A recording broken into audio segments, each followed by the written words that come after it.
Bom, boa noite. Para quem não me conhece, eu Boa sou noite. Josiane, sou aqui de Curitiba, sou psicóloga, sou especialista em psico-oncologia e cuidados paliativos, sou mestre em bioética. E hoje, juntamente aqui com a André, que daqui a pouco também passo a palavra para ela se apresentar, estamos iniciando as atividades do NEB desse semestre, né? Os nossos encontros acontecem sempre nas segundas, terças-feiras de cada mês. E hoje nós convidamos a professora Neuza Diniz, que vai fazer a abertura do semestre para a gente. Eu já vou apresentá-la também, né? Desde já quero agradecer sua presença, sua disponibilidade de estar conosco hoje, né? Compartilhando aí todo o seu conhecimento e enriquecendo também as nossas reflexões acerca da bioética. Eu vou fazer uma apresentação aqui da professora Nilza. André, quer se apresentar antes de eu apresentar a professora Nilza, que daí depois já passa a palavra para ela? Ok, boa noite.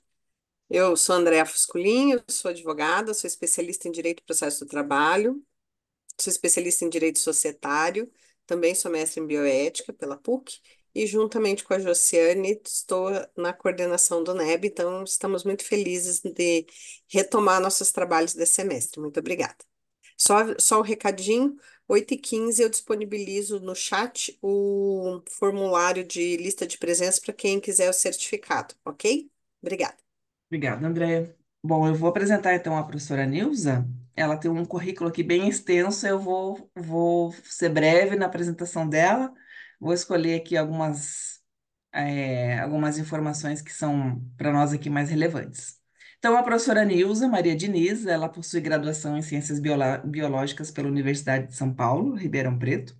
Tem mestrado em Ciências Biológicas também por Ribeirão Preto, em Genética, pela Universidade de São Paulo, Ribeirão Preto, e doutorado em Ciências Biológicas em Genética pela Faculdade de Medicina de Ribeirão Preto. Também tem pós-doutorado em Bioética pela Cátedra Unesco de Bioética da UNB, em Brasília, e atualmente é professora associada C da Universidade Estadual de Londrina. Foi coordenadora do curso de Ciências Biológicas dos anos 2012 a 2013, tendo sido vice-presidente da gestão anterior de 2010 a 2011. Então, passo agora a palavra para a professora Neuza, mais uma vez agradecendo a sua presença, a sua gentileza de estar aqui conosco. Palavra sua. Estamos aqui para ouvi-la e depois a gente abre para o debate também, antes de encerrarmos o encontro, para nossas reflexões, perguntas, discussões, enfim. Passo a palavra Tá então para a certo. professora Neuza. Boa noite, Josiane. Eu agradeço o convite de vocês. É sempre um prazer estar com o pessoal de Curitiba. O Paraná tem uma organização bastante boa na bioética, tanto a SBB quanto os núcleos. Então, eu gosto bastante de fazer essas interações. É, eu vou compartilhar minha tela, e aí, à medida que eu for precisando de alguma coisa, eu vou te pedir, tá bem? Tá ótimo, perfeito. Então, é, vou aqui,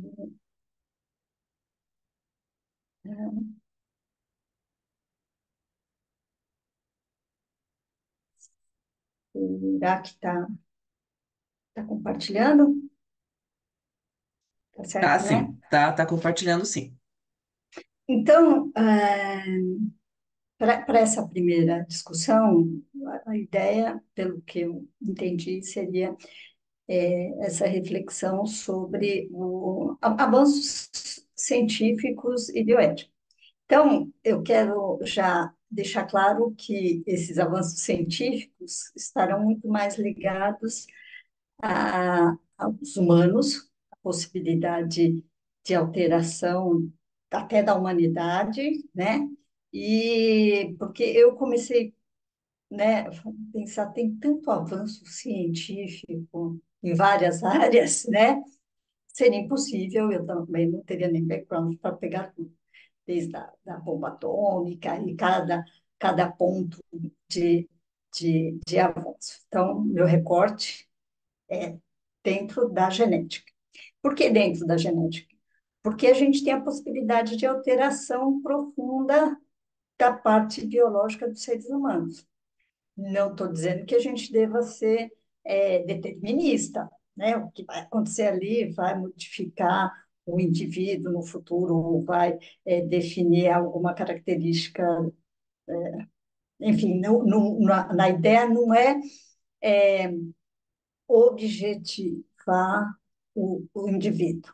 Pelo contrário, é a gente pensar sobre o que se faz em relação a quais são as possibilidades e como que cada uma desses avanços foi alterando a forma de agir, pensar os humanos. Então, lá na década de 50, Watson e Crick definiram, propuseram o modelo de dupla hélice, né?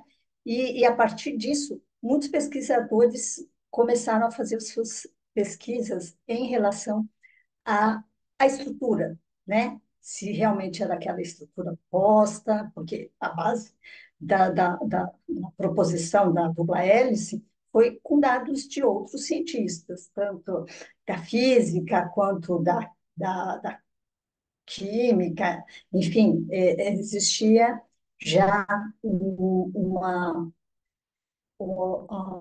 uma forma de se perceber como que era esse material genético. Só que de 1953 até 1970, muita coisa aconteceu. Inclusive, a, o, a identificação de um sistema de defesa das bactérias, que então lançou-se essa ferramenta, as enzimas de restrição. Então, as bactérias têm é, forma de cortar o DNA exógeno, DNA que venha de vírus. Essa é uma forma que os vírus trabalham ali normalmente. Eles não têm um maquinário para a produção do seu próprio material genético. Eles precisam introduzir o DNA em uma célula que tem um maquinário, que é a bactéria, né? Então, nesse processo, a bactéria consegue identificar esse DNA que não é próprio dela. E ela corta, inativando esse material exógeno, né? Então, veja, esse foi o ponto de partida, tanto para as reflexões da bioética, e aí por isso eu começo em 1970, 71, e é engraçado que, coincidentemente, essas coisas aconteceram todas ao mesmo tempo, né? Então, quando a gente pega aqui nos anos 70, o Potter fez a publicação primeiro do artigo, depois ele fez a publicação do livro, né? Então, eu não tive como não colocar todo mundo junto. Então, eu poderia colocar o Potter, poderia colocar os pesquisadores que depois ganharam o prêmio Nobel porque descobriram, ou porque identificaram o sistema de defesa da bactéria e mais, que esse sistema de defesa da bactéria podia ser útil para a manipulação de material genético. Não é pouca coisa, né? A gente conseguir, a partir de 1970, fazer esses cortes no material genético e, inclusive, fazer ligações de materiais genéticos diferentes, né? Com os transgênicos, mais para frente a gente vai ter essa possibilidade. E a publicação na revista Times de um artigo específico sobre essa perspectiva. Então, essa capa da New York Times, ela traz aí essa nova genética, né? E com essa perspectiva do Nietzsche, Man into Superman, que remete ao Uberman do Nietzsche. Então, é interessante, porque isso aí, o nosso querido, né, Léo Piscini, já tinha pontuado em um artigo anterior. Então, eu peguei dessa perspectiva para trazer a ideia do Nietzsche, porque no artigo aqui da Times, eles falam de como Nietzsche entendia essa obrigação do humano melhorar a próxima geração, né? Então, é interessante isso, porque a origem da engenharia genética ela tem o mesmo ponto de partida da bioética, né? 1970. Então, aqui vamos começar pelo Potter. Eu talvez pule algumas coisas, porque eu tinha entendido que talvez pudesse ser do curso. Eu não entendi que fosse grupo de discussão. Desculpa, viu, José? E aí a gente vai passando e você vai me dizendo, tá? Então, aqui, o nosso ponto de partida, a publicação, né, do Potter, Bioética, Ponte para o Futuro, né? E que traz pela primeira vez essa palavra, né? E que inicialmente seria a ciência da vida, né? Aqui eu coloquei duas figuras, né? A foto que tem na internet, a Amazon, não sei o quê, e uma da capa dura que ele tinha feito, tá? Então eu vou pegando essas coisas. E esse aí que todo mundo aí de Londrina, desculpa, de Curitiba conhece, que é a tradução feita, né, pelo Anor, pelo Diego, com o prefácio do Léo. Então, uma publicação bastante importante, né? Primeira tradução do livro de bioética. Josiane, quanto tempo eu tenho? Você controla, por favor. A gente tem em média uns 40, 45 minutinhos para sua fala, depois a gente abre para discussão. Então, eu já falei cinco, eu acho, vou cortar algumas coisas. Porque a ideia geral é pegar em alguns momentos que a gente tem ampliação de possibilidade de alteração da vida, propriamente dita. Então, esse ponto inicial, né, de 1970. Então, aqui eu coloquei uma ideia que o Potter traz, né, que a bioética, então, traria, ela combinaria esse trabalho humanista.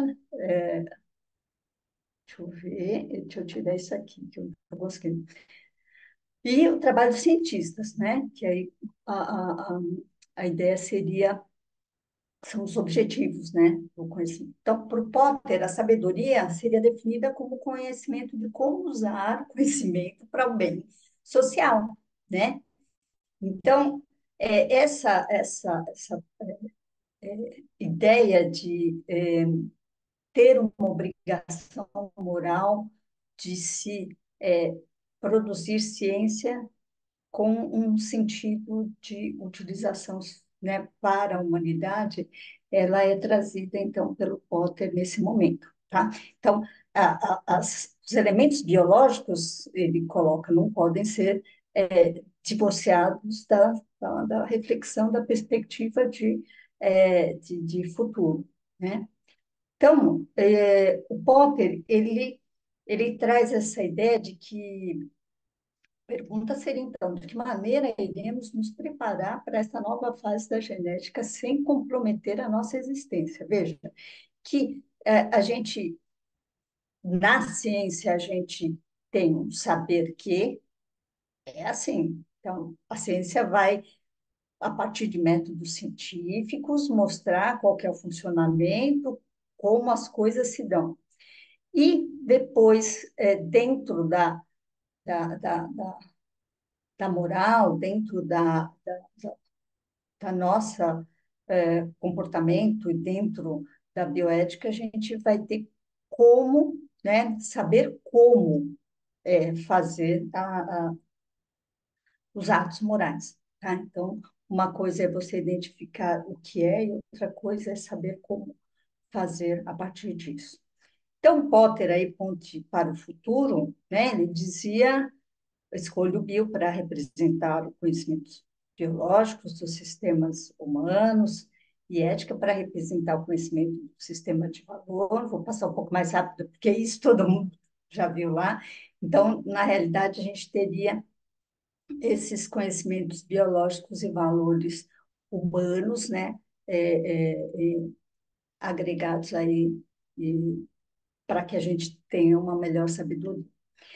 Lá em 1998 foi o último momento que o Potter ele foi atualizando, né, a definição, porque no primeiro momento ele define uma nova ciência que traz o que junta as ciências humanas e as ciências biológicas, e ao longo do tempo ele foi dizendo, olha, é mais ligado à ecologia, porque a gente teve um período lá no começo da década de 70 em que havia a ideia de que seria só para os médicos, ele esclarece, não, é para todo mundo, é mais relacionado com ecologia. Depois houve uma restrição de carreiras, e ele esclarece, não, bioética é uma nova ciência, ética que combina humildade, responsabilidade, de uma competência interdisciplinar, intercultural, que potencializa o senso de humanidade. Então, ele vai esclarecendo. Bom, aí ele morreu uns 2 dias antes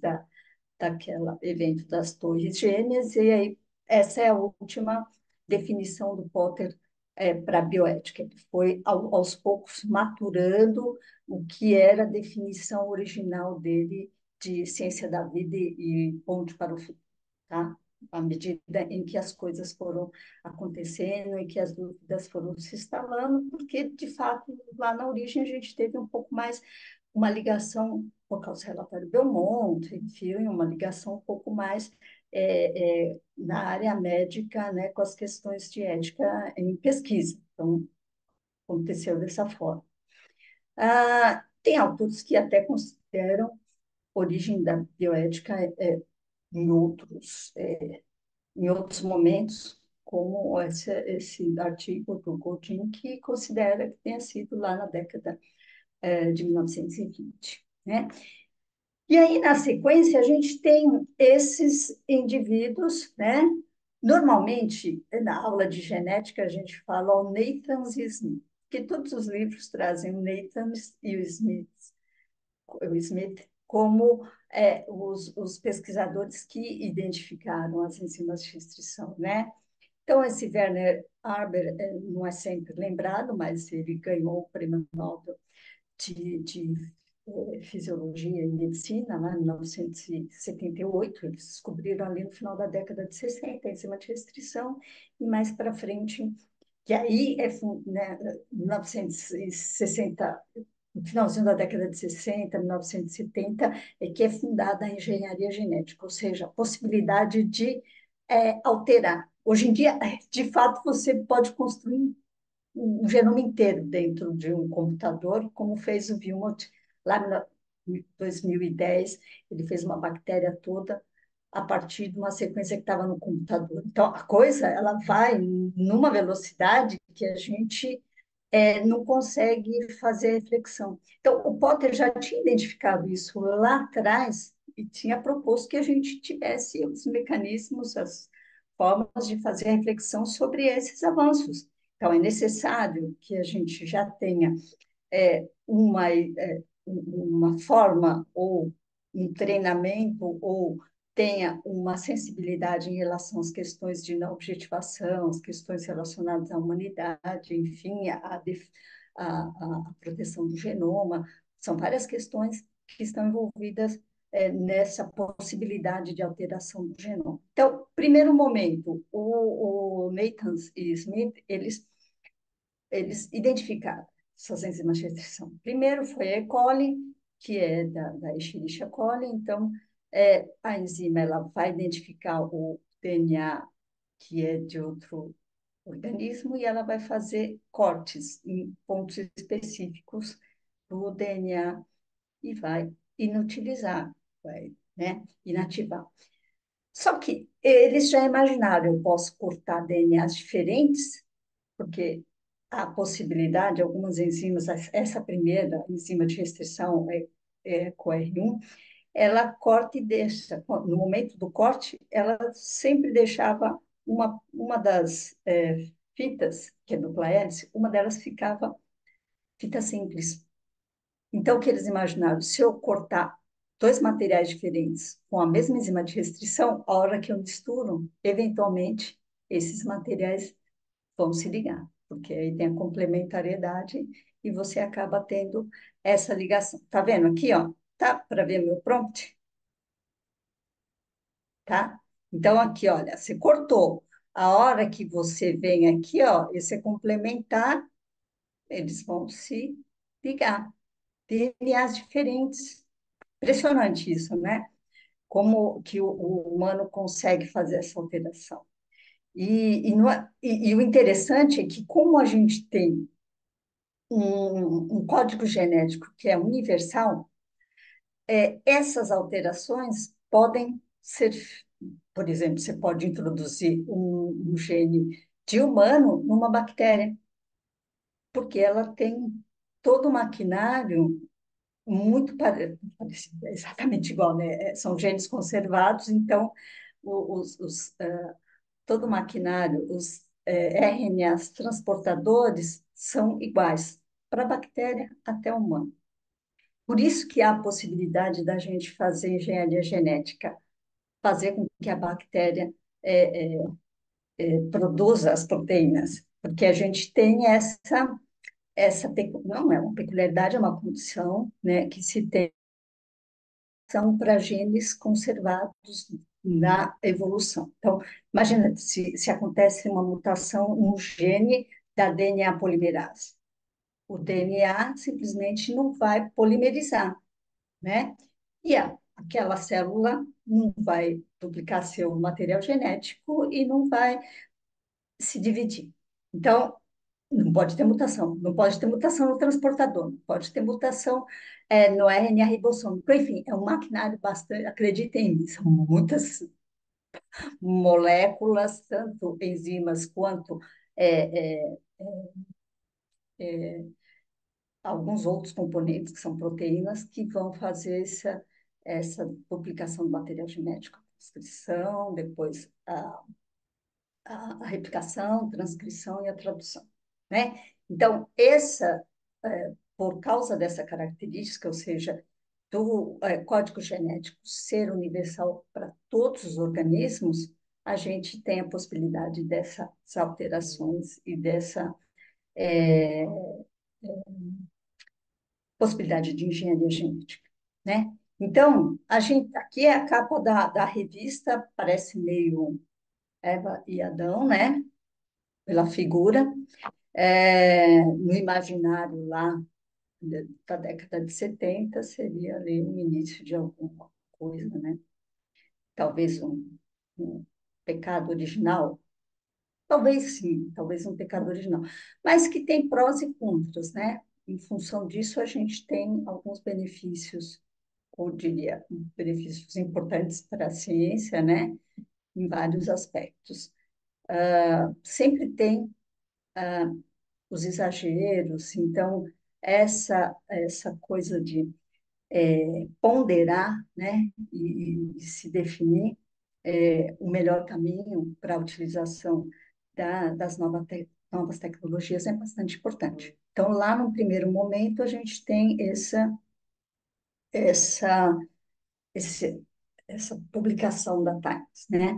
Então, o artigo traz claramente essa ideia de, de superação, né? Da próxima geração ser melhor do que essa, né? Da geração que se está. Então, essa. E aí o Léo coloca nesse artigo de 2013 que é a primeira vez que aparece na mídia esse termo bioética. Foi na publicação sobre engenharia genética. Então, há essa origem convergente dessas duas áreas, assim, da engenharia genética e da bioética. Então, nessa. Aí, quando eu fui procurar essa revista, eu achei muitas figuras, várias capas de revistas Time ao longo do tempo, né? Então, a gente tem até que Angelina Jolie, você tem Gene para QI. É impressionante o tanto de publicações que se tem em relação às manipulações genéticas. Só para a gente ter uma ideia de que a coisa eu identifiquei umas 20. Enfim, ah, o Nietzsche está aí nessa história para mostrar quase que um poder do humano, né, em relação a essas alterações, né? Quando o Nietzsche traz a ideia de Uberman, de um super humano, né? Que ele chama de super-homem, um super-homem que seja produto dos humanos que estão vivendo agora. Então, para ele, a meta é que a humanidade ela poderia dar, né, para si mesmo uma melhor característica. Então, toda a vida humana teria sentido caso ela melhorasse a nova geração de seres humanos. Então, essa ideia do Nietzsche, ela é trazida aí nesse primeiro momento, né? Então, essas enzimas de restrição que eu mostrei para vocês, Josiane, eu vou colocar aqui. Esse não tem o link ainda, tá? Esse eu vou colocar rapidamente, porque eu falei como que acontecia. E aqui ele não tem som, né? Não, tá sem som. Então, aqui o vídeo vai mostrar como é que acontece essa identificação. Então, é uma sequência igual e invertida, que a gente chama palindrômica, né? Então, a ecoenzima a enzima de restrição vai identificar esses dois pontos, né? Então, ela identifica a sequência e ela vai cortar especificamente entre as duas sequências. Então, vem lá em cima de restrição, faz o corte em cima, faz embaixo. E aí você fica com essas sequências que dá a possibilidade de mistura de materiais genéticos. Na realidade, é isso que acontece para a enzima de restrição, tá? Tem outros tipos de enzima que fazem cortes abruptos, mas a primeira identificada foi essa com uma possibilidade de mistura de material. Quando você tem corte abrupto, você tem que colocar um fragmento extra. Tem várias técnicas, tá, gente? A gente viu isso lá no doutorado, tá vendo? Então, se eu pegar e cortar com a mesma enzima dois materiais diferentes, eles vão, eu ponho lá a minha nuclease e ela vai fazer essa ligação, tá bem? Então, basicamente é isso, só para a gente ver essa coisa em ação. Então, a partir dessas enzimas de restrição, a gente tem uma questão moral importante, né? Que foi a questão dos organismos geneticamente modificados. Então, organismos geneticamente modificados são organismos em que foram utilizadas essas técnicas como enzima de restrição, não necessariamente transgênicos, né? Às vezes, de uma mesma bactéria, alguma alteração, um corte, enfim, mas não a mistura entre dois materiais genéticos. Quando você tem a mistura de dois materiais genéticos, é um OGM transgênico, né? Que você tem dois DNAs de espécies diferentes. Então, aqui, quando surge a ideia de manipulação e de mistura de materiais, porque isso aconteceu em 1974, foi feito o primeiro organismo geneticamente modificado, E. coli, com um fragmento de DNA humano, né? Então, da insulina. Então, veja, não é pouca coisa. Em 1974, o pessoal já conseguiu colocar, por tecnologia de DNA recombinante, inserindo o DNA no plasmídio, conseguiu um transgênico, então a bactéria produzindo a, a proteína humana. É impressionante. Bom, aí nesse momento, a comunidade internacional faz uma reunião em Asilomar, que é na Califórnia, para então discutir esse poder que o homem teria nas suas mãos de alteração do material genético. Né? É a primeira vez que dentro da discussão sobre engenharia genética, é trazida os aspectos de proteção, né? Então, e aí, essa proteção, ela vai redundar em uma área específica, inclusive de genética, de bioética da proteção. Então, o conceito de proteção e de reflexão sobre as consequências de uma alteração no material genético, ela parte aí desse momento. Então, nesta evento, tinha lá 140 pesquisadores, tal, jornalistas, enfim, para a discussão do que seria feito, foi proposto uma moratória. Então, 4 anos não se mexeria em nada,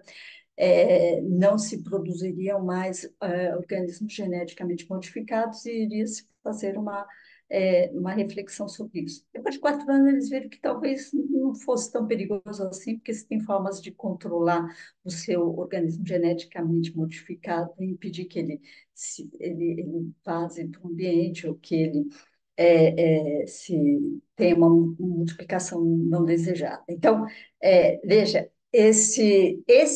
essa mesma moratória foi proposta quando surgiu o CRISPR. Então, já vou fazer esse link para o que vem depois, porque aí o CRISPR é uma técnica refinada de manipulação, né? Aqui você vai cortar o material genético e ele aleatoriamente vai se ligar e você vai ter o seu plasmídio com um fragmento, né? Do, específico. No CRISPR, você tem uma possibilidade mais refinada de alteração, uma mutação específica, né, dentro do material genético, a gente vai ver no vídeo, e aí sim, a Luciane tem o link, e esse vai ser melhor para a gente ver como que essa ferramenta que foi identificada de novo nas bactérias, mas foi alterada pelas pesquisadoras que ganharam o prêmio Nobel tem uns 2 anos, né? Então há uma diferença desses dois momentos de avanço científico que impactaram profundamente a nossa moral. Então essa é a ideia, né? Então quando o Mendel lá pensou, descobriu que propôs, né? Porque ele não conseguia, né? Fez cálculos estatísticos e percebeu que existia elementos que eram transmitidos de uma geração para outra, né? Ele nunca poderia imaginar que isso pudesse ser manipulado, que pudesse ser alterado. Segundo a teoria dele, seriam elementos não mutáveis ao longo do tempo. Então, é impressionante como as coisas mudaram de um século para outro. Então, aqui desculpa, são fotos desse momento da discussão em Asilomar, né? Os pesquisadores aí tem Singer, Paul Berg, que era um dos principais, né, que estava organizando essa reunião de Asilomar. Então, a partir dessa conferência, foi definido que deveria haver responsabilidade sobre essas manipulações, e aí surge o princípio da proteção, né? Então, aí a gente tem, na realidade, é o precursor do princípio, né, da precaução. Então, esse princípio da precaução afirma que o risco de dano grave ou irreversível requer a tomada de medidas para prevenir a sua ocorrência. Às vezes, na própria pesquisa envolvendo seres humanos, você tem medidas de diminuição de risco, de compensação, mais ou menos essa ideia de se ter responsabilidade e medidas de proteção e de contenção desses possíveis riscos mais sérios, né? Então, eu coloquei aqui a COP 8, porque a COP 8, opa, ah, a COP 8 foi em Curitiba. Então, o que é a COP 8? A gente teve a ECO lá no século passado, 1992, que tratou sobre a questão do meio ambiente. E a partir da ECO, foram instaladas as reuniões das partes, né? Então, tem reunião do clima, já está na COP 34 ou 35, que vai ser no Brasil, né? Teve Paris, Copenhague, foi tendo várias. E para a diversidade, tem outras COPs. Aqui, a COP 8 foi em Curitiba em 2006, né? E naquele momento, a discussão era mais relacionada à rotulagem do transgênico. Então, eu fui acompanhando ao longo do tempo. Eu estou na genética desse século passado, né? 1985, comecei na genética. Então, a gente, naquele momento, a Marina Silva, mesmo sendo contrária aos transgênicos, ela levou a posição brasileira, que era da rotulagem, ou seja, os indivíduos teriam o direito de saber que cada produto tem para fazer a sua escolha, né? Então, era uma alteração aí um pouco na visão global sobre transgênico. Claro, a discussão sempre foi muito acalorada no século, no começo, como tinha a soja Roundup, glifosato, e que havia questões adjacentes à operação feita, né? Então, sempre se demonizou bastante os transgênicos, mas essa discussão foi evoluindo, né? Ela foi de maneira tal que a gente tem bastante benefício em função dos transgênicos. E esses transgênicos foram possíveis por causa dessa técnica lá de 1970, tá? Então, veja, a gente tem um avanço científico, a partir dele você tem que mobilizar identificar possibilidades de alteração de maneira que você não comprometa a existência da humanidade, né? Esse é mais ou menos o sentido. E a técnica que surge mais recentemente é o CRISPR. Estou colocando algumas, ou pontuando algumas coisas para a gente fazer a discussão. A minha ideia é que a cada nova possibilidade de alteração, né, de material genético, a gente acaba não tendo menos controle das possíveis distorções que podem ser feitas, né? Sempre vai ter alguém identificando vantagens e, enfim, eu identifico que não há muito controle, cada vez terá menos. Daqui a pouco vocês vão ver que tem inteligência artificial no meio dessa história, veja bem. Então, esse vídeo que a Josiane vai colocar para vocês, Josiane, eu vou parar e aí você Tá, compartilha o seu, tá? tá bom. Aham. Posso colocar já? Pronto.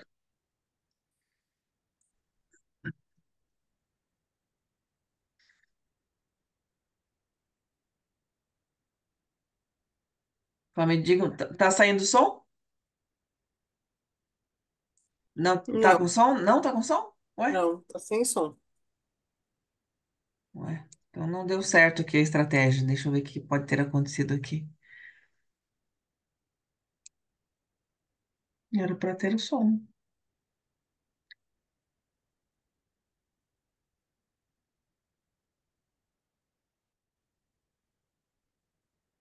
Então acho que não deu certo a estratégia, porque era para sair o som aqui.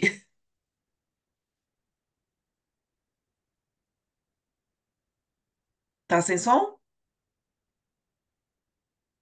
Tá sem som. Dá para deixar só com a legenda, professora Nilza? O meu não tem som. Pois é, aqui eu achei que daria certo, mas também não deu certo. Dá para deixar com a legenda somente? Porque ele é tudo que ele está falando tá na legenda. Pode ser?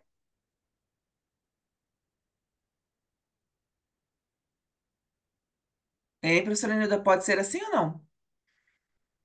Estão me ouvindo? Alguém está me ouvindo? Não tá me Sim, tô ouvindo? ouvindo. Tá ouvindo.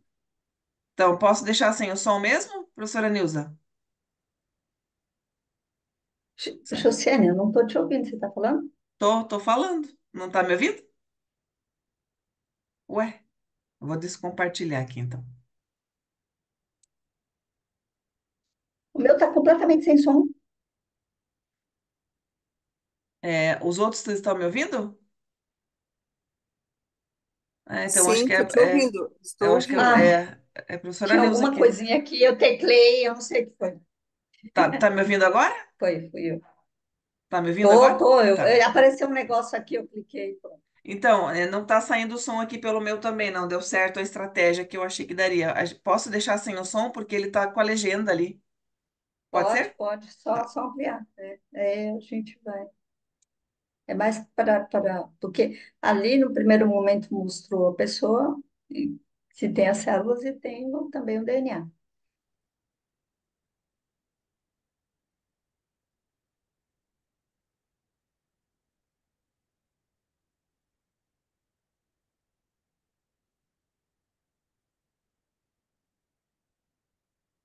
Aqui o sequenciamento, todo o genoma, aqui os cromossomos todos, né? Naquele projeto Genoma Humano.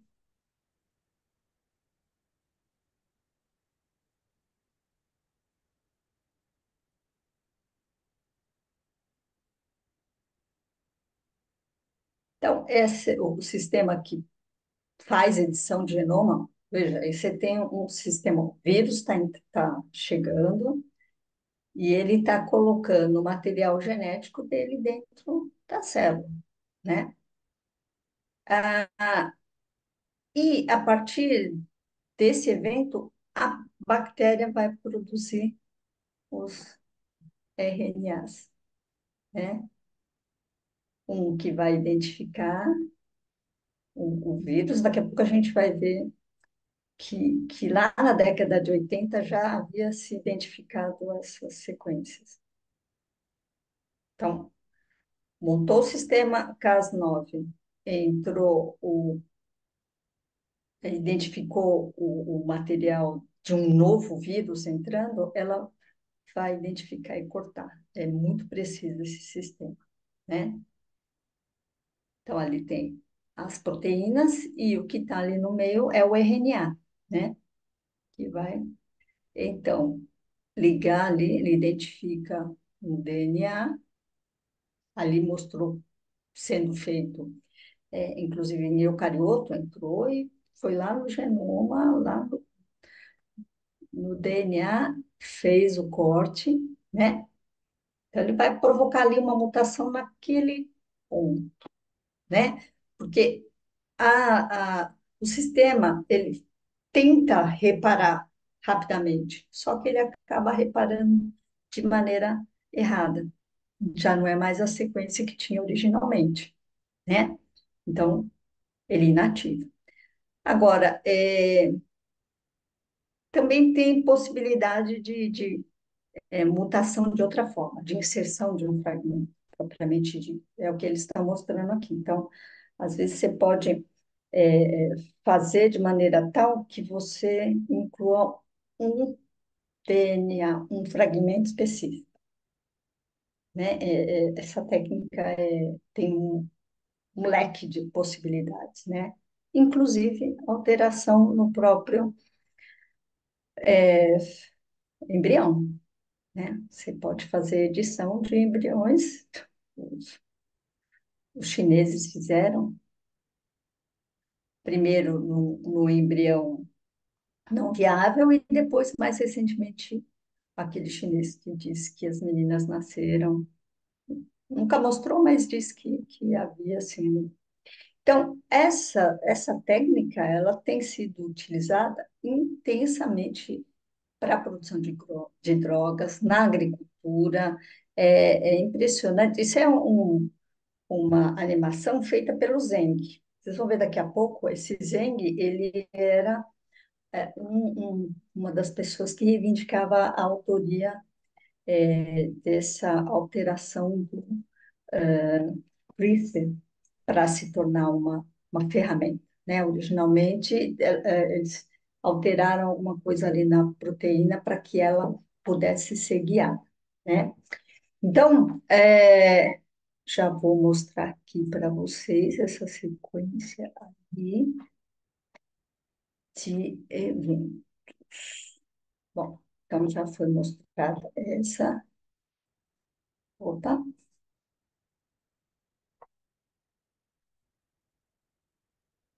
não. Então, aqui, lá por volta de 2015, começou-se uma grande discussão, porque os chineses tinham alterado o material genético de um embrião. Então, como os chineses não são signatários da maioria das resoluções e declarações da ONU e Unesco, eles acabam fazendo não tem obrigação moral, né? Eles acabam fazendo eu não diria contravenção, mas esses avanços não qualificados, né? Não autorizados. Então, este fato gerou uma polêmica muito grande. O pessoal de Ribeirão Preto fez, inclusive, um livro, tem um dos capítulos que eu comento essa moralidade de se editar ou não o genoma. Bom, na época, os chineses justificaram dizendo que era um embrião que tinha sido fecundado por dois espermatozoides, ou seja, ele não era viável e por isso eles fizeram uma alteração, né? Publicaram tal e ficou essa história. Então, aqui, desculpa, aqui, aquela figura, a gente tem aqui o que acontece no sistema, né, de CRISPR, que traria não, trouxe essa evolução bastante importante, né, para a humanidade. Então, aí a gente tem uma sequência de palindrômica que compõe esse sistema CRISPR-Cas9. Os espaçadores, eles são sempre iguais. Então, lá na década de 80, então a gente tem aqui o sistema de clivagem, as proteínas, enfim, os dois RNAs que vão fazer essa clivagem do DNA. É muita coisa popular, a parte técnica, tá? Então, aqui a gente viu lá no vídeo isso tudo acontecendo, o vírus entrando, né? Ele introduz esse material dele acaba sendo um novo fragmento ali.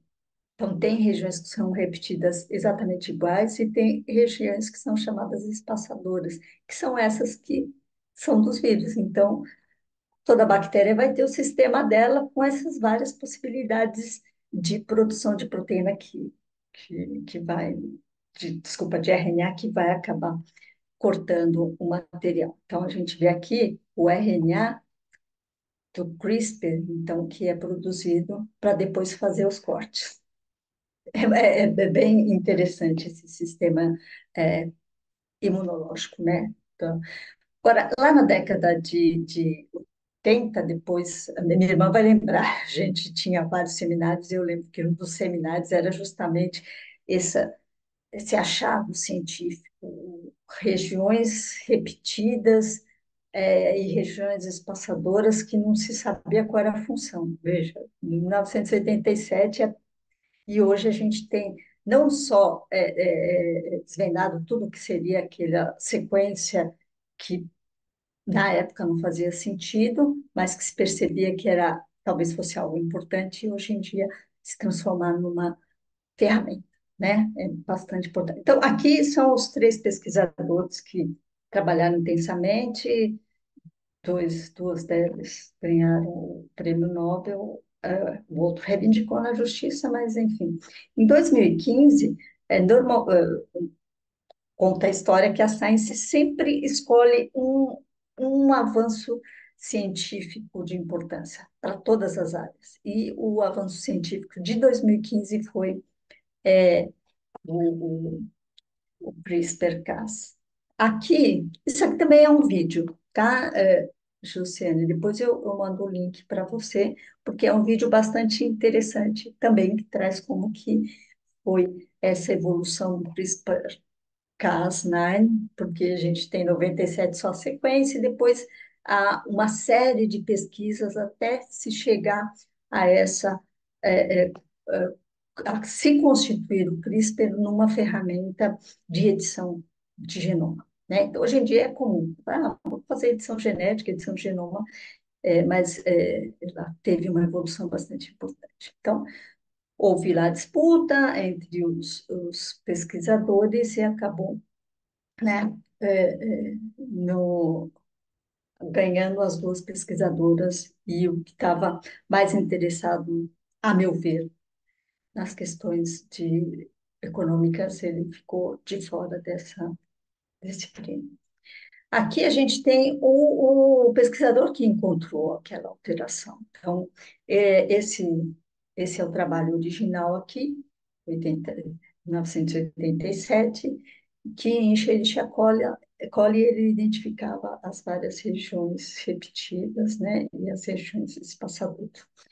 Então, a partir disso, eu procurei, dentro da ideia do Xeram, de biotecnociência, vocês devem ter tido contato já com a ideia do Xeram de bioética da proteção, de biotecnociência. O grupo dele chega a ponto de discutir transhumanismo, ou seja, o pós-humano, que já vinha sendo pensado pelo Nietzsche, e que, a partir de um outro pesquisador chamado Porter, quando eu coloquei o nome, eu falei, nossa, o Porter está publicando em 2017? Não, o Porter é outra pessoa falando sobre essa possibilidade de melhoramento do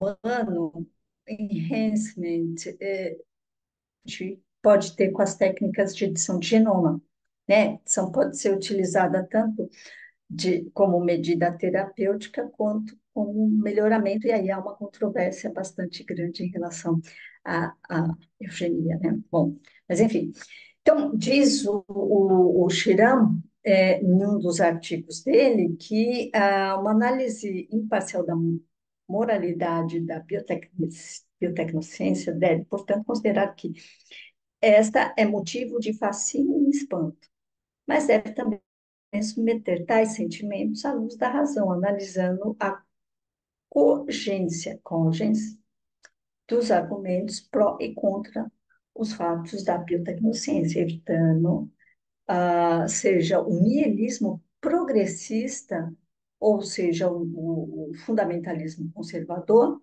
e optando pela ponderação prudencial dos riscos e benefícios. É meio aristotélico, é uma forma, sim, de implementar a proteção, bioética de proteção. Eu gosto muito dos textos do Chiran e do Grupo do Rio de Janeiro, que traz toda a perspectiva de uma biotecnociência. Então, quando eles trazem a ideia de biotecnociência, eles trazem a ideia de alteração de sistemas autopoéticos. Então, você faz alteração no material genético.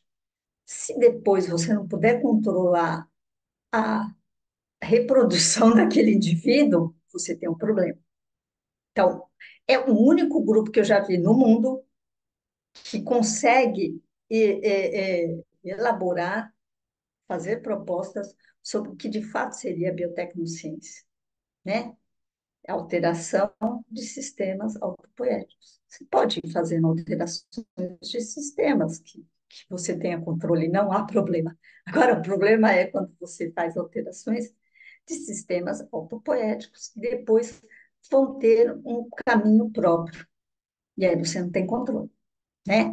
Então, o Shirama, ele até fez o pós-doc dele com o Kotoff sobre bioética de proteção, mas na área da saúde, mas sempre trazendo algum elemento para essa ideia de biotecnociência.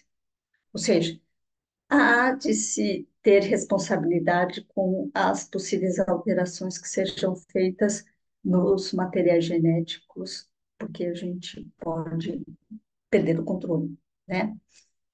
Então, além dessa ideia de biotecnociência e de utilização desses avanços científicos que eu mostrei, eu pontuei dois momentos. Enzima de restrição, que é o ponto de partida para a engenharia genética, depois CRISPR, que abre uma possibilidade absolutamente, eu acho que eu considero até infinita, de manipulações dentro dos genomas, seja de plantas, de animais, de humanos, enfim, você pode fazer virtualmente qualquer alteração que você queira. Então, lá na origem, na Califórnia, era um sistema de mutação de pontos.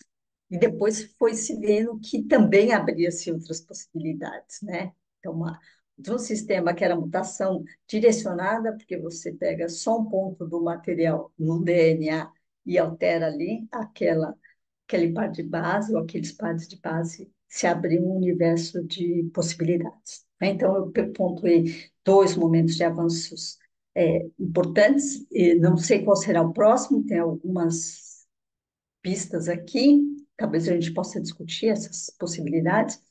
E no meio disso a gente tem toda o corpo de doutrina normativa da ONU Unesco em relação a os genomas. Então a gente tem tanto o Declaração Universal do Genoma Humano, quanto uma declaração dos dados genéticos, aí um documento com menos poder do que a primeira. A primeira resolução foi em 1997, logo depois que a Dolly, ela trabalha sobre a Dolly, aquela ovelha, né, clonada pelo Vilmot, grupo lá da Escócia. Então, a publicação saiu em fevereiro e no mesmo ano, em outubro, já foi votada na Assembleia da Unesco essa resolução, né, de proteção do genoma humano, que diz que o genoma é o patrimônio genético da humanidade, né? E, portanto, não se pode alterar em tese, né? Vamos ver aqui, alguns fundamentos são importantes. Então, a garantia da dignidade do ser humano está lá no começo desta resolução. A gente tem o genoma, consiste na unidade fundamental de todos os membros da família dos humanos, assim como o reconhecimento de sua inerente dignidade e diversidade. Em senso simbólico, é o patrimônio da humanidade. Então, isso já em 1997 está definido essa proteção do genoma humano, né? Tanto é que não se pode fazer clonagem, não se pode. Atualmente, uma investida um pouco mais do hemisfério norte em tentar essas clonagens, não sei se avançou, e a tentativa de se fazer manipulação em embriões de humanos de maneira mais menos controlada. Então, no artigo 2, então, continuando aqui a discussão de genoma, a gente tem que todos têm direito ao respeito à sua dignidade, está escrito ali, falta um S, e aos direitos decorrentes das suas características genéticas. Então, essa dignidade torna imperativo não reduzir os indivíduos ao seu material genético, respeitar a sua diversidade.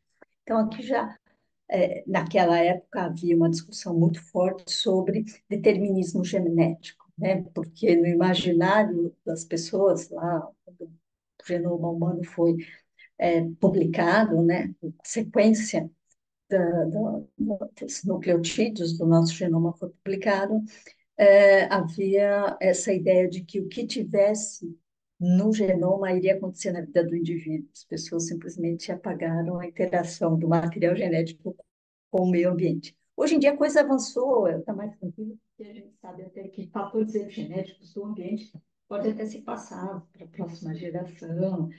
Há um sistema, né, de passagem transgeracional. Não vou poder explicar isso aqui, mas essa ideia de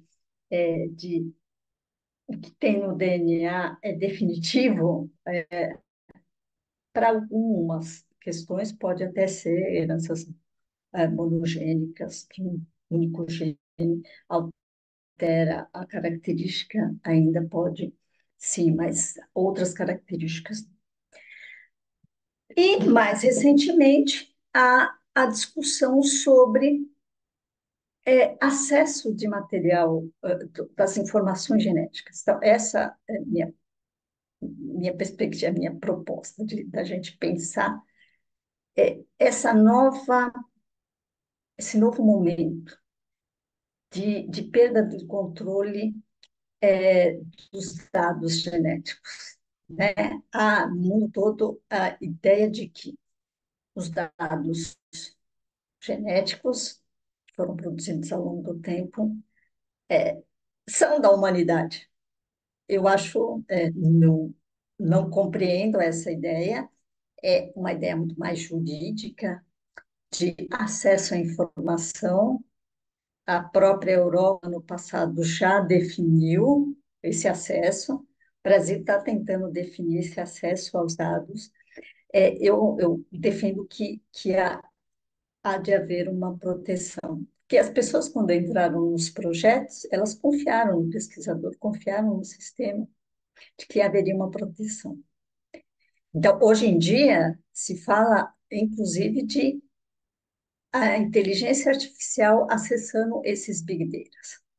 Eu de verdade, fico um pouco com medo dessa questão. Então, eu mais ou menos elaborei o que a gente tem para o momento. Será que a gente respeita, de fato, essa, essa, esse valor máximo do genoma do indivíduo e dos seus dados? A gente tem essa parte de si, o mundo real, né? Vou colocar aqui, pronto. Você tem participante da pesquisa, ele vai lá, aceita participar, e você dá todas as garantias de proteção, né? Inclusive dos dados do indivíduo, né? Então, o pesquisador ali e o participante estão sob a égide do, sob a proteção dos guidelines. E Professora Nilza, temos mais cinco esses, minutinhos, tá bom? Mais, acabou? mais 5 minutinhos, conseguimos concluir? Ah, não, mas eu vou parar praticamente nesse. Tá, Não, tá bom. consciente, consciente. Essa ideia de.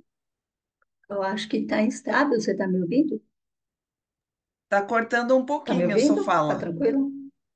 Tá cortando um pouquinho. Tem momentos que fica mais, que dá uma travada e daí volta. Ah, Agora estamos lhe ouvindo. Agora me parece que travou. Agora peraí, voltou. então eu não consigo desligar. Ah, tá. Então, a ideia é que a gente reflita sobre esse novo momento, né? Em que você tem outros pesquisadores, inteligência artificial, acessando o banco de materiais genéticos. Ah, eu tenho dúvidas sobre consentimento, sobre proteção de fato dos indivíduos, né? Então, essa é uma proposta de discussão que eu trago aqui para que a gente eu acho que esse será um novo momento, né, de produção virtual, eu diria, né? Bom, vou passar aqui o Potter. Então, esse a gente já acho que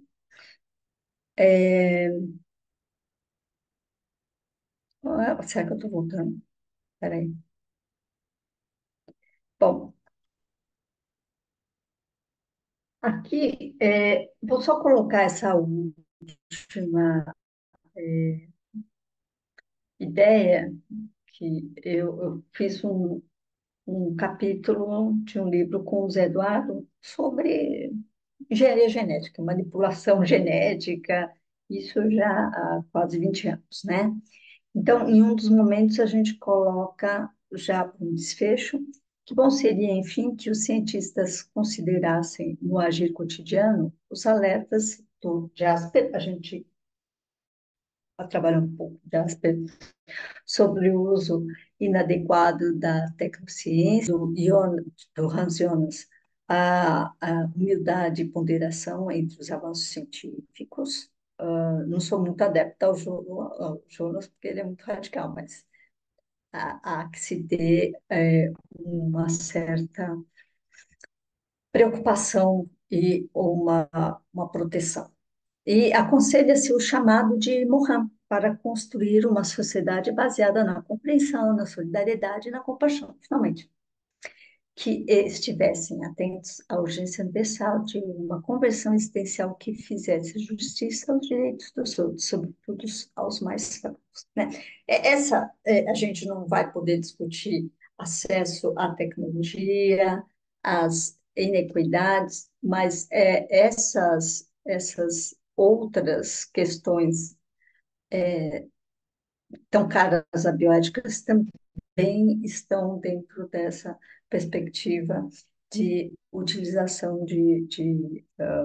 dos avanços tecnológicos, né? Se a gente acaba criando uma, um abismo cada vez maior entre aqueles que vão ter o acesso e aqueles que não vão ter acesso nem à água, nem a qualquer coisa. Então, eu paro por aqui para a gente fazer discussão. Não coloquei os elementos econômicos aqui, são vários elementos, né? Procurei colocar apenas esses pontos de inflexão, de possibilidade de alteração da humanidade e de manipulação da vida propriamente dita.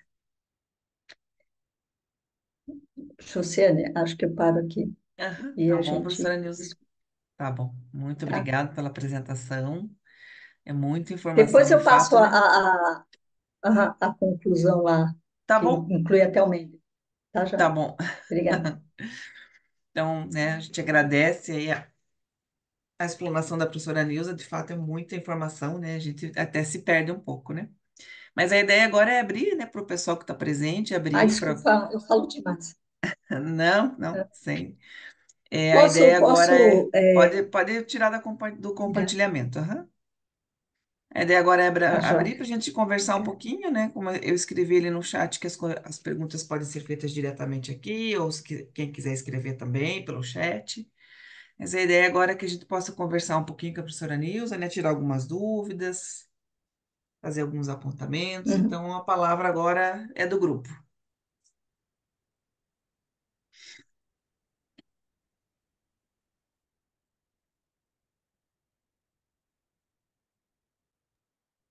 Professora Nilza, a senhora acha que a falta de regulamentação do uso dessas novas tecnologias, principalmente o Brasil é signatário de vários tratados, claro, existe todo um.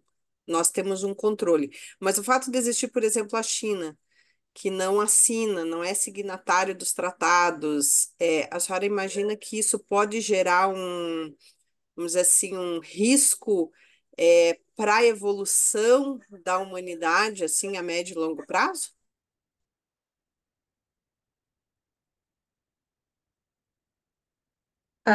Risco para a evolução da humanidade, eu não entendi a última parte. Desculpe, é um risco no sentido de que possa haver uma manipulação, né, genética a ponto, por exemplo, de extinguir a humanidade como a gente conhece hoje, o ser humano como a gente conhece hoje. Ah, tá, entendi. Acho que não tem o risco, é praticamente, mesmo que você manipule alguns indivíduos, você não consegue manipular todos. Você tem uma população de 8 bilhões, né? Ela já está 9, daqui a pouco está 10. Então, em termos de genética, agora utilizando outro conceito, tá? De genética de populações, você alterar um ou alguns indivíduos, a porcentagem é mínima em relação à população como um todo. Então, você não consegue fazer essa extinção. Eu mais para frente na minha apresentação, trazer o benefício da tecnologia, que seriam as vacinas de RNA, tá? Então, quem pode exterminar a gente é vírus. Então, ou seja, a gente teve aí o SARS-CoV-2, né? Já tinha tido a primeiro momento SARS-CoV-1 lá no passado, que não tinha essa habilidade de não causar nada nos indivíduos. A grande sacada desse SARS-CoV-2 foi pessoas não tinham sintomas, tinham sintomas muito, né? E elas poderiam circular e passando. Então, já era previsto. Quando a gente, eu e a minha irmã, ela está aí ainda, a gente começou a estudar vírus lá, aqueles lá do japonês, aquela sequência, a primeira coisa é uma máxima da genética, né? Sempre foi. Vai ter uma grande epidemia, pandemia. Só que a gente não imaginava que seria tão grande quanto foi, tão intensa quanto foi. E vão se seguir outros, né? Porque a gente tinha notícia lá da gripe espanhola, teve a febre, oh my God, do medieval, peste negra. Aí demorou alguns séculos, teve a espanhola. Depois, em 53, teve a gripe aviária. Aí, mais recentemente, a gente teve H1N1, SARS-CoV-1. E aí, já o tempo foi sendo menor. A MERS, né, que era de camelo, e já, na sequência, SARS-CoV. E a próxima está aí, está batendo na porta. Então, isso talvez possa ser. Talvez, porque sempre haverá alguém que é resistente. Então, minha irmã está aí, eu vou falar algumas impropriedades, porque ela é especialista nisso. Esses vírus, eles são elementos, são pressão de seleção, são considerados pressão de seleção, porque são os únicos elementos que podem fazer alguma alteração naquela série de genes superconservados, né? Então, eles têm uma importância para a gente só é assim porque houve testes. Então, quem passou, né, que já tinha no seu genoma um preparo, pré-adaptação, sobreviveu. Quem não tinha foi eliminado, né? E a minha irmã é especialista em evolução, ela vai dizer, olha, os neandertalenses talvez tenham sido eliminados por uma pandemia. Então, eu vou arriscar dizer para você, não será o humano que vai fazer com manipulação de genoma dos humanos essa grande derrocada dos humanos. Talvez, se a gente pensar numa mente bem diabólica de fazer um vírus que atinja todo mundo. Uma vez eu falei um negócio que a pessoa que estava lá, a gente estava na discussão sobre manipulação de genomas, tal.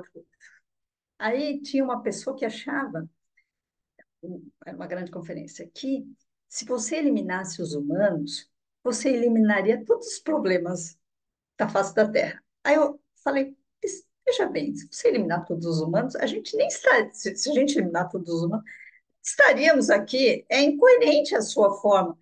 E, o que é mais aterrador, assim, mais, é que existe um grupo que defende isso, que basta você eliminar os humanos e você eliminará os problemas.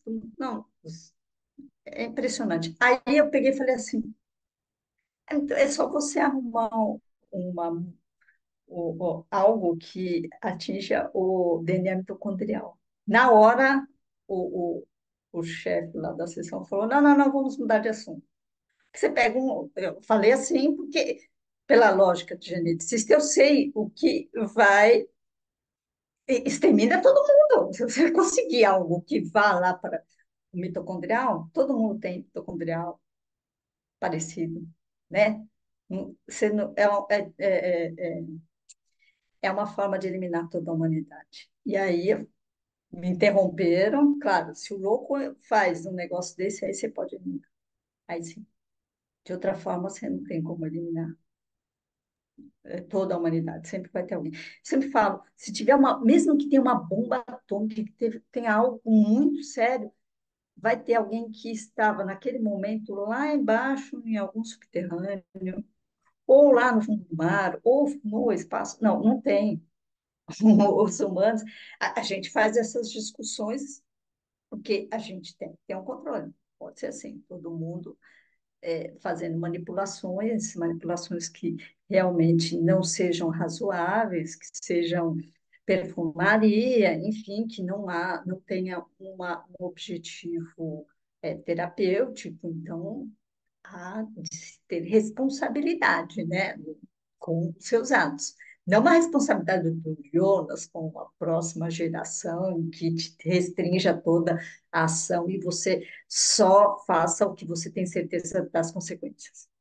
Isso para a ciência é terrível, você não tem como, você sempre tem um risco dentro da ciência, né?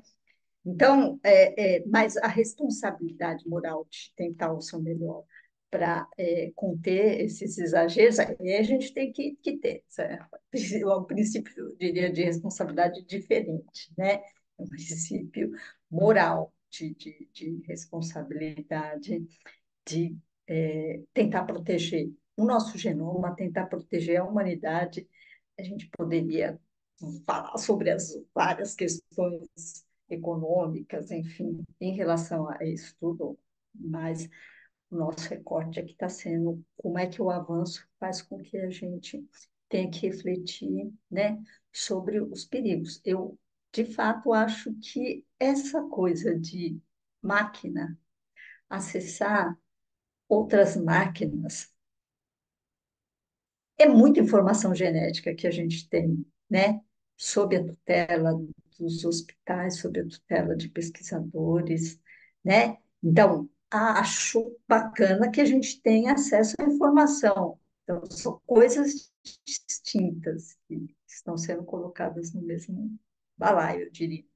Então, quando você pega a discussão, pelo menos a discussão que eu participei, a comunidade europeia, eles já fecharam em que numa uma lógica mais jurídica, ou seja, tenho que acessar, porque é meu direito. Então, você atende o direito de um, mas não do outro.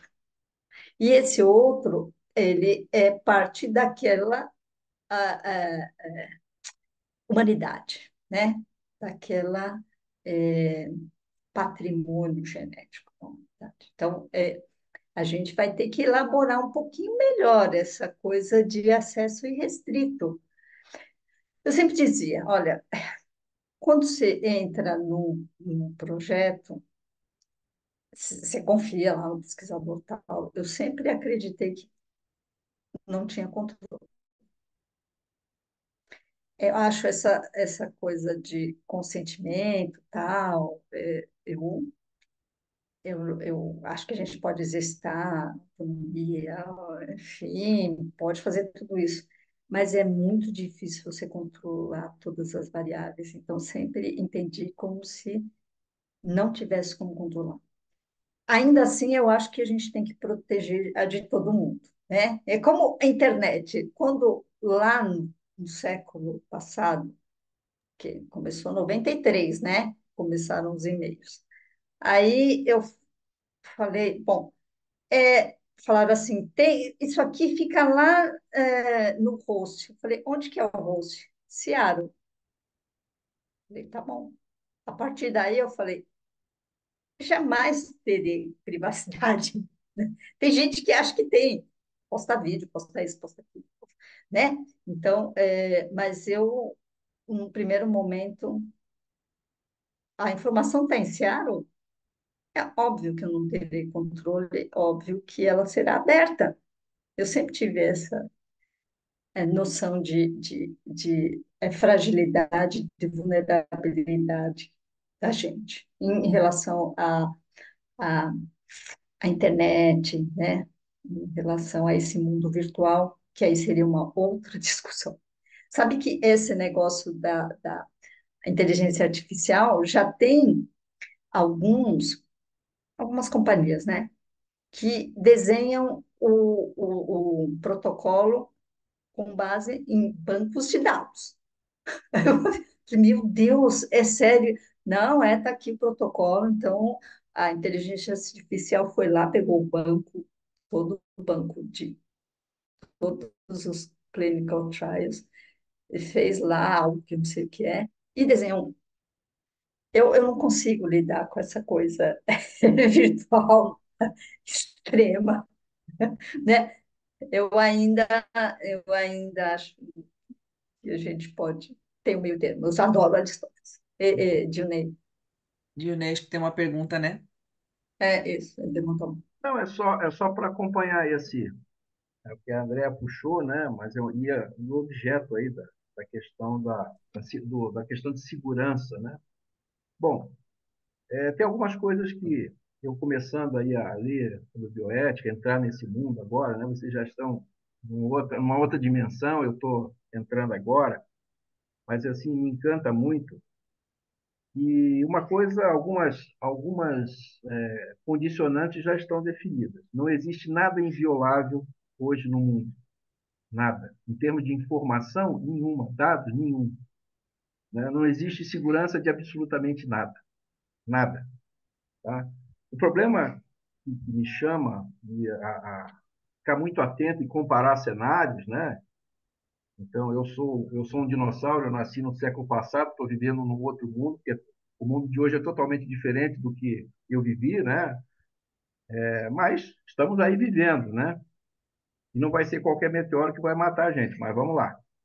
Mas uma coisa que a gente vê, eu particularmente sinto, e o Potter fala na sua definição de bioética, ele usa uma palavra humildade. Isso no meio do poder, porque o mundo hoje é poder, ganância, economia, dinheiro, poder, poder. Né? E o poder não tem ética. E bioética, muito menos. Né? Então, você vê o seguinte, a bioética é, para mim, uma ciência de moral humana. É uma ciência de moral humana. E aonde está a moral humana hoje? Olha, isso me preocupa profundamente, porque a gente vê que aqueles que decidem, que têm a força, têm o poder, eles não têm mais uma coisa que antigamente você trazia de família, de berço, tinha no seu DNA, né, chamado índole. E está difícil de ver isso. Então, o ser humano ele tá se autodestruindo por ganância, por ignorância, por sede de poder hoje. Tá? Então, não existe reflexão, não existe há outro termo que usar, humanidade. Né? O que é humanidade? Se você procurar o significado, senão, o que é ser humano?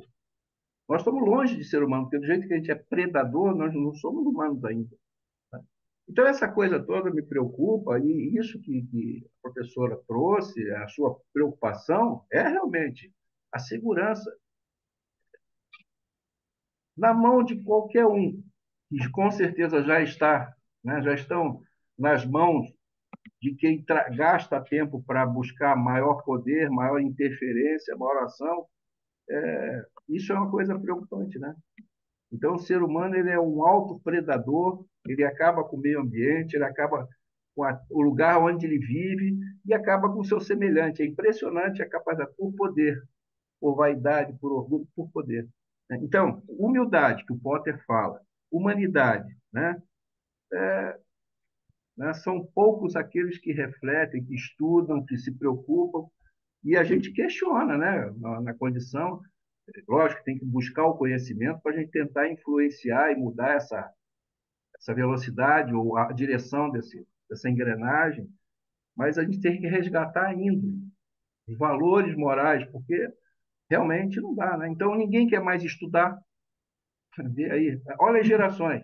Aí os cursos que antes eram de 5 anos, agora estão fazendo de 2 anos, porque a pessoa não quer ir na escola, sabe? Aí os pais não têm autoridade, não é militar, não, é ter autoridade, o status de pai, mãe, filho, o respeito. Então, assim, tá uma bagunça e a índole some, a humildade não existe, porque sou eu, aí o egoísmo se sobrepõe. Então, você vê o seguinte, a ciência, né, ela está fazendo o papel dela. Ela está lá pesquisando, buscando alternativas para melhorar a qualidade de vida, restabelecer condições de vida, de combater doenças, o que vai para cada geração, em cada tempo, vão surgir coisas aí que ainda não existe, daqui a 10 anos vai ter um monte de coisa. Então, a gente se preparar para isso, para viver melhor. Só que no meio desse caminho tem uma gama né, de forças interessadas em fazer as coisas ao contrário. A própria indústria farmacêutica, ela não faz remédio. A indústria farmacêutica Dá não faz dinheiro. remédio, faz dinheiro, né, em cápsula. Eles fazem dinheiro em cápsula. Né? É uma esponja que para eles ganha dinheiro e a gente engole. Então, assim, olha bem, né? Índole, né? Se eu estou falando de bioética, a ética da vida, que mistura ciência, a humanidade, o Potter, a visão dele realmente é fantástica. E todo esse trabalho que a ciência faz, a tecnologia é essencial, mas está aí o risco. A asa da tecnologia cresceu muito e a nossa asa moral está pequenininha, de valores, né, entendeu? De princípios éticos. Então, a minha preocupação é dentro da sua linha. Assim, pô, e a segurança? Aqueles que participam desses programas, nenhuma segurança, ninguém pode garantir nada, porque os próprios governos não têm como garantir. Porque eu assinei eu assinei o pacto, não sei da onde. Ninguém cumpre. Ninguém cumpre. É o poder que manda e acabou. Então, né? Então, assim, essa é a minha visão, e assim, eu entrei nesse tema bioético porque eu acho fantástico isso. Eu gostaria de, daqui a pouco, ver meus netos lá na universidade, discutindo, vivenciando esses princípios éticos, não o que o mundo está impondo à sua própria sociedade. Né? E a gente vai para a Europa, vai para os Estados Unidos, a gente vê cada um indo para um lado, e o senso de humanidade. Então, só Aham. se o Está planeta degradado. explodir, se explodir e ficar um planeta é um continente, entendeu? Cada um vive isolado, mas um metendo a mão no outro, assim. Então, assim, é uma coisa preocupante. Mas o Uhum. princípio é esse, e a segurança. Sim, verdade. O Potter Professora, era absolutamente visionário.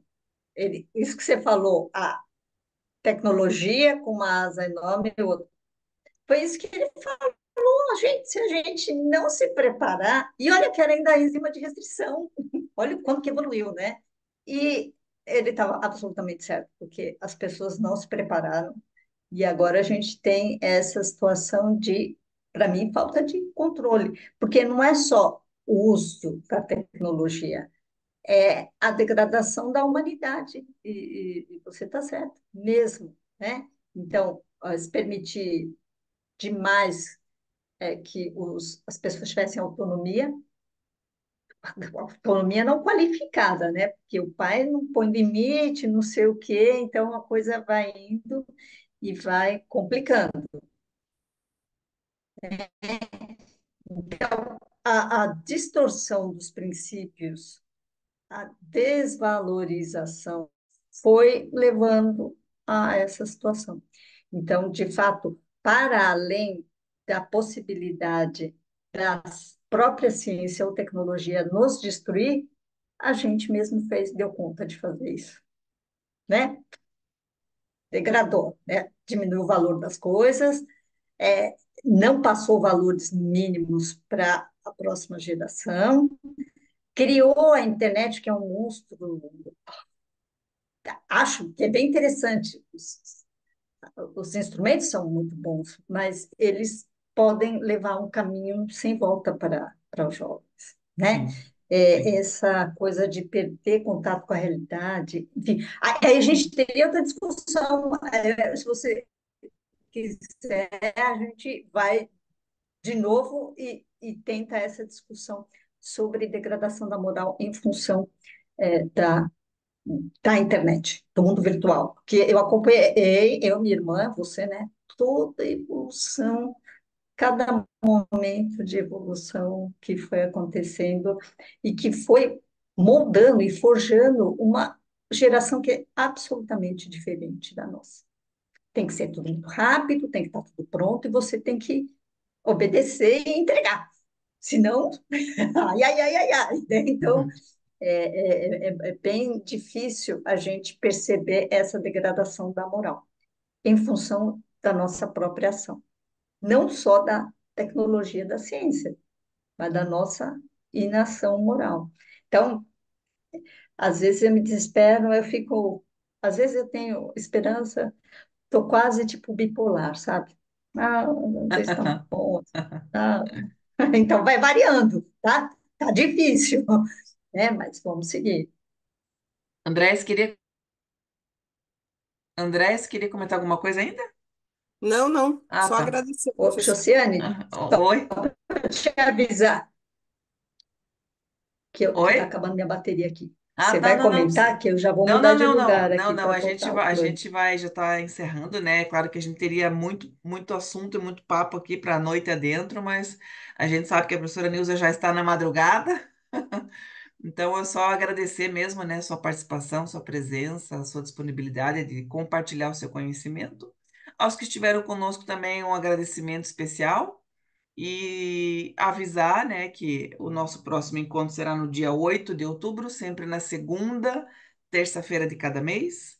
Então, a gente sempre divulga ali os nossos próximos encontros nos grupos da bioética, tá bom? Então, obrigada.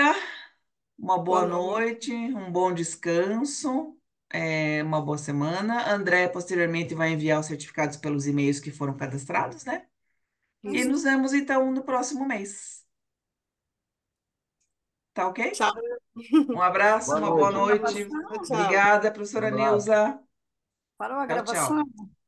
Ô, André, Oi? eu não consegui cadastrar o meu e-mail. Não conseguiu? Peraí. Não. Você consegue colocar no chat? Vou colocar, Deixa tá? eu posso Coloca que eu já falar copio aqui. uma coisa para reflexão aí, né? Que é da minha área. Esse final, vocês estão falando de uma coisa que é o que a gente é uma pressão seletiva, evolução, evolução, né? Então, essa coisa dessa cultura e tecnologia que a nossa geração, infelizmente, né, fez muito parte, a gente criou o que a gente chama estrutural, que é a pressão seletiva sobre esses nossos os descendentes. E a nossa pressão foi muito ruim. Isso chama construção de nicho, sabe? Se quem tiver interesse, olha lá, Ah, do La Land. do Laland. É uma coisa Uhum. que a gente constrói o nicho com tecnologia, com moral, com conhecimento, e esse vai ser pressão em cima dos outros, né? E isso vai sendo sempre, né? Vai tendo overlaps e vai seguindo. Então, isso é mais para vocês pensarem também nesse. Nós também fazemos parte disso, né? Sim. Infelizmente. Boa noite a Uhum. todos. Nos vemos na dia 8 de outubro. Um abraço. Tchau, tchau. Obrigada, Tchau. Josiane. Obrigada a todo mundo pela Obrigada. discussão, por terem ficado até agora. Bom descanso aí, professora Bom Nilza. Vê se dorme um descanso. Boa pouquinho. noite. Tá. Obrigada. Tchau, Tchau. tchau. Tchau, tchau.